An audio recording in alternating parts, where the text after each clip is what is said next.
तुम्ही पाहताय राज्यातील शेतकऱ्यांसाठी महत्त्वाच्या ठळक बातम्या। सातारा जिल्ह्यातील नुकसानीचा पंचनामा नाही, शेतकरी प्रतीक्षेत। कास पठारावरील पावसामुळे शेतीचे मोठे नुकसान। ई-पीक पाहणी नोंद करण्याची जबाबदारी आता पोलिसांपाटलांकडे। तांत्रिक बाबी माहिती नसल्याने कोंडी, वेळेत काम केले नाही तर कारवाईची तंबी। नाशिकच्या उच्चभ्रू वस्तीत वेश्याव्यवसाय प्रकरणी राजकीय नेत्याला अटक, पोलिसांच्या कारवाईत पीडित मुलींची सुटका।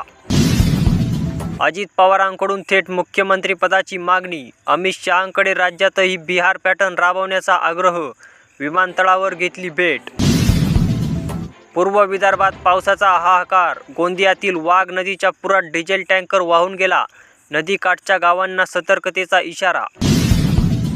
शेतकऱ्यांची फसवणूक, साठा विक्री बंद करा, मंगळुरू दस्तगीर येथील प्रकार। शासनमान्य कंपनीच्या खतांचे नमुने फेल, कारवाई केव्हा होणार, शेतकऱ्यांमध्ये मागणी।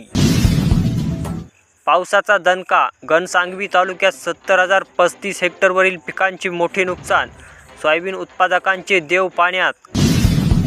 बारामतीच्या मैदानात 2 धाकटे पवार मैदानात, योगेंद्र पवारांची आजपासून स्वाभिमान यात्रा, तर जय पवार यांच्याही मंडळांना भेटीगाठी।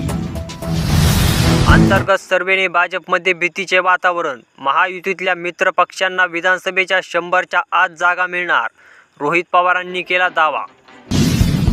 परतूर तालुक्यात मोसंबीचे क्षेत्र गटले, काही बागा जळाल्या तर काहींना काढल्या बाहेर, शेतकऱ्यांचे अनुताप नुकसान, मदतीची करताय मागणी। 5 वर्ष उलटले, 7,25,000 शेतकरी लाभापासून वंचितच, शासनाची कर्जमुक्ती नावालाच, प्रोत्साहनही अजून रखडलेलेच। महाराष्ट्रात महाविकास आघाडी सत्तेत येणार, लोकपालचा दावा, महविवाला 141 ते 154 तर महायुतीला 115 ते 128 जागा मिळण्याचा अंदाज। सत्ताधारी महायुतीतील धुसफूस कायम, भाजपच्या बॅनरवरून अजित पवारांचा फोटो गायब, फडणवीसांचा देवाभाऊ असा उल्लेख।